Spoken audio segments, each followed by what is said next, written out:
వీళ్ళు ఇదే మోడీ గారు తెలంగాణకు వచ్చే వరకు ఏదైతుందో నేను ముస్లిం రిజర్వేషన్ రద్దు చేస్తా అని చెప్పి ఇక్కడ అంటాడు. అక్కడ ఈడబ్ల్యూఎస్ రిజర్వేషన్ ఆర్థిక వెనుకబాటుతనమైన నెపంతో ఏదైతుందో హిందూ సమాజంతో సమానంగా ముస్లింలకు రిజర్వేషన్ ఒకరికి కల్పిస్తుంది ఇదే నరేంద్ర మోడీ గారు అని చెప్పి అంటున్నా. వీళ్ళు భారతీయ జనతా పార్టీ నాయకులు ఏ ముస్లింలకు కల్పిస్తున్న రిజర్వేషన్ మీరు రద్దు చేస్తామని పేర్కొంటున్నారో, మీరు ఈడబ్ల్యూఎస్ లో ఎకనామికల్ వీకర్ సెక్షన్ లో ఆర్థిక వెనుకబాటుతనమైన నెపంతో ముస్లిం వర్గాలకు రిజర్వేషన్ సౌకర్యం కల్పిస్తున్నా లేదా?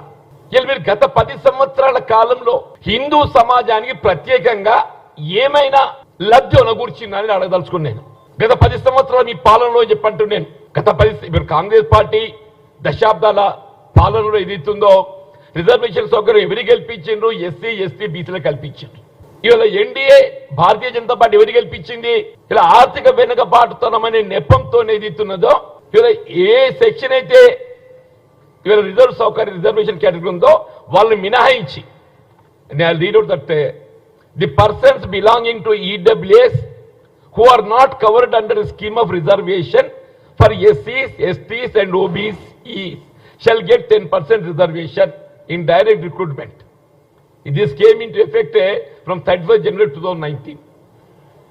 This came into effect from 31st January 2019.